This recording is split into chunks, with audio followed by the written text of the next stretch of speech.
Go ahead and get started with derm disorders. And I'm going to just be like your mother on this one. I want to let you know that one of the last parts of your practice to really come along is going to be derm.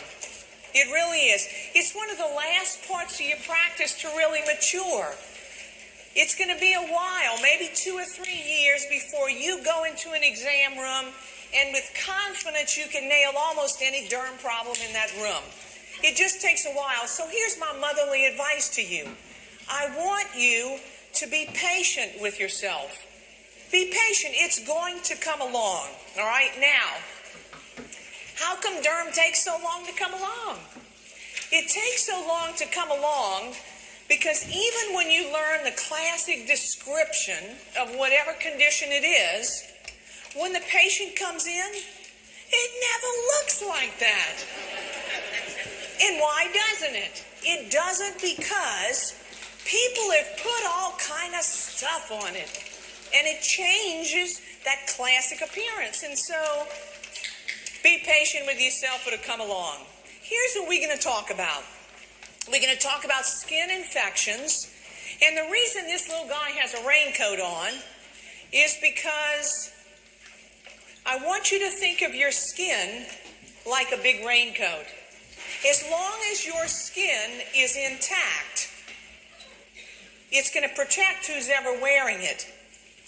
If there's a tear in your raincoat, bacteria can get in. If you leave your raincoat in the sun too long, it's going to get damaged from the sun. So I think it's kind of convenient to think of your skin like a big raincoat.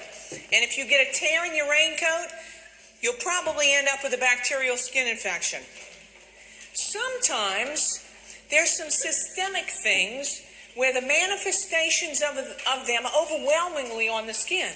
And so this is a good place to talk about them. That's the case with shingles. That's the case with lupus. And that might be the case with Lyme disease. We're going to hit that as well. You got to talk about skin cancer. You have no idea how many instances of skin cancer you're going to see every week in your practice. And finally, my goal is to have you scratching before 10 minutes after 4. And we're going to talk about some itchy things, and then we're going to take another break. So hang with me. Let's get going.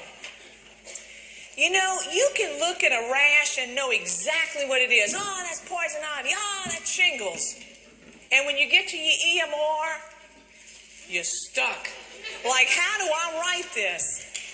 It will really help you to know some of these words.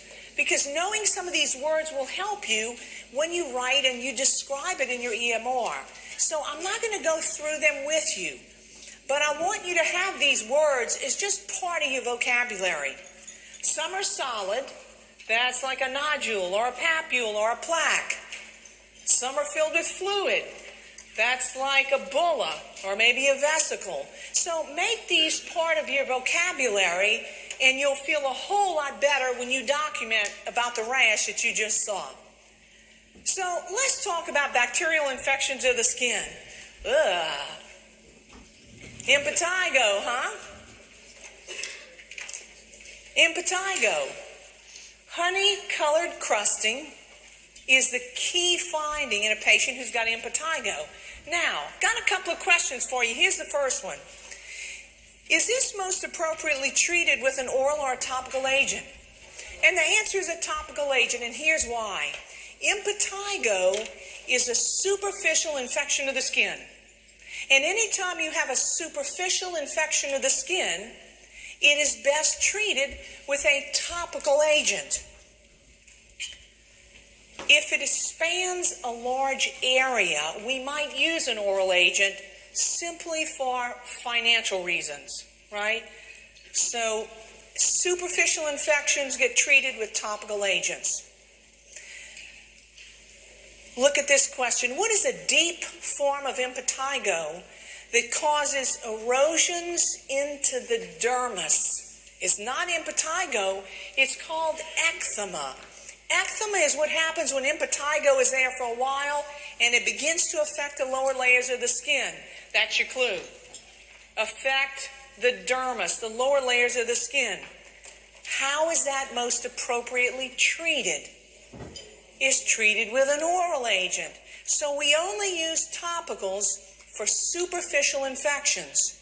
When a patient has an infection that affects the lower areas, you must give an oral agent. So take a look at this.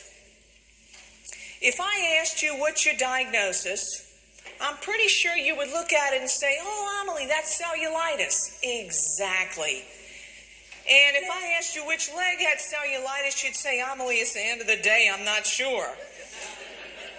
Obviously, her right leg, which is on your left, is the one that has cellulitis, and you probably guessed it because of the edema and the redness and because of where it was. But you need to know that one of the hardest diagnoses to make is cellulitis. In fact, it's so difficult that this year in January, there's a new article that came out, and it's going to revolutionize the characteristics that we use to treat or identify cellulitis. I wish I'd been clever enough to think of it.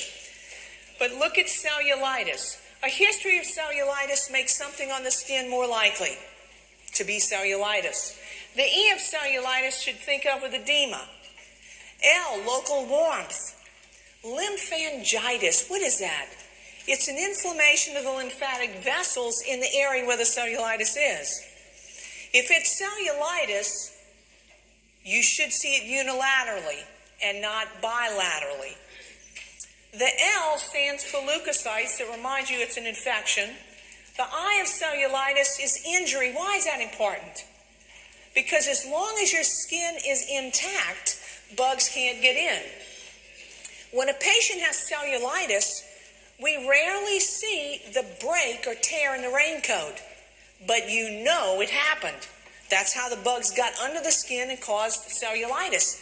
Cellulitis is an infection of the subcutaneous layers of the skin. That's going to tell you exactly how you have to treat it. Cellulitis is tender. That's what the T is to remind you of. The I is to remind you of instant. It happens rapidly, right? Cellulitis happens very, very rapidly. It doesn't happen over days. And finally, the last S is if you see systemic signs like what? Fever, you better move on it, all right? So these are just some clues that will help you identify cellulitis, because apparently, as providers, we don't diagnose it correctly often enough. We overdiagnose it. All right, well, look at the back of this man's neck, and I'm ready to call this cellulitis, but it has a special name. It's called purulent cellulitis, and you always use that term when the cellulitis has visible pus. So it's called purulent cellulitis. And when you see a neck like this, you're supposed to say, when there's pus about, let it out. Because first-line treatment for purulent cellulitis is always I&D. First-line treatment for purulent cellulitis is always I&D. Now, I got a question at the bottom of this slide for you. And the question is, when you see a purulent cellulitis, what bug is just screaming at you? MRSA, right? Methicillin-resistant Staph aureus. This is obviously an anterior abdomen. And my question is, what infection is that? What do we call it? I'm going to give you a clue. It affects the hair follicles. And your clue is that it's in so many spots. Folliculitis is what that's called. And so how would you treat folliculitis? Question to self. Hey, self, is folliculitis a superficial infection, or does it involve the lower layers of the skin? Lower layers of the skin, how do we treat it? With an oral agent, exactly. Now, take a look at this, because I think it'll help you see some things. This is obviously the cross-section of skin. The epidermis is here. Look at your dermis. The fatty tissue and blood vessels is down here. So as long as you have an infection in the superficial area, like impetigo, you can put a superficial agent, a topical agent. But once it affects the dermis, A superficial agent just can't get in there to treat it, all right? So keep that in mind when you treat this. So let's talk a little bit more about folliculitis. It's an inflammation, obviously, of the hair follicle, which is not superficial. We got to use an oral agent. Classically, it's on hair-bearing skin, which is on most parts of you, certainly possible. And then the most common organism is staph, because staph lives on your skin. And if you get a tear in your raincoat, staph gets in and causes an infection. Now, I know that in your clinics you see all kinds of things given for skin infections. I want you to operate in an evidence-based manner. Because when you do that, you let people know that you treat, and you let people who go behind you and read your notes know that you are a well-informed NP. And so, when we talk about how to manage skin infections, there is an organization that we always look to because they're the learned authority in this area. That happens to be the Infectious Disease Society of America. They go by IDSA. And when you say IDSA, with skin things, it's like saying American Heart for cardiovascular things. So you got to know IDSA. The last big guideline update was in 2014. And while this may not have been what you see done in clinical practice, it certainly is an evidence-based way to approach these infections. Let me go through them with you kind of quickly. If a patient has cellulitis and no purulence, that was that lower leg I showed you, IDSA says, listen, you're not going to get a culture. You're going to treat them with a first-generation cephalosporin like Keflex or Duracef. And if the patient is penicillin or cephalosporin allergic, okay, try some clindamycin. In a patient who's got cellulitis with purulence, you remember the neck I showed you? First-line treatment is right here. Look, I&D. When there's pus about, let it out. Because the suspected pathogen is MRSA, we use something like Bactrim for community-acquired MRSA. We could use clindamycin. We could use tetracycline. Or we could spend a load of money and use a little linezolid. For boils, a carbuncle, right, which is a deep furuncle, a carbuncle, look at first-line treatment, I&D. Consider antibiotics if there's systemic symptoms. But this is a great example of when there's pus about, let it out. Impetigo, we use a topical agent like mupirocin, or maybe even Altobax, a whole lot more expensive. And then finally, I showed you a picture of eczema. You remember I told you it was like deep eczema? Deep impetigo. The organism that we often consider is staph because plain old staph is most common. In that case, you might use cephalexin, Keflex. If the organism is known to be MRSA, then you'll use either doxy or clinda, maybe even Bactrim. So the point is this. You have to use some evidence-based information when you treat patients. You can't just say, oh, I don't know if that's staph, or let me give them both. They're evidence-based guidelines that you really need to follow. So they're here for you, and this is certainly the way you need to answer it on your exam. And I would operate like this in my clinical practice as well. All right, I'm leaving skin infections. Let's talk about bites. Because people get bitten a lot. Not just by cats and dogs, but a lot of policemen get human bites. Sometimes healthcare providers get human bites. And so while it's a very, very common injury, we need to figure out how to best manage it. Well, the first thing you have to consider is what organisms are usually on your skin. Staph, sometimes strep. The organism that is in the mouth of cats and dogs is an organism called Pasteurella. So when somebody gets bitten by a cat or a dog, these are the three organisms that we have to worry about. Now, what are you going to do for a bite? It sort of goes without saying that when you see these people shortly after the event, it's to clean and flush the bite thoroughly. We typically give antibiotics for 3 to 5 days for prophylaxis. not treatment of the infection. So when you work in the ER and people get 10 days of Augmentin for a bite,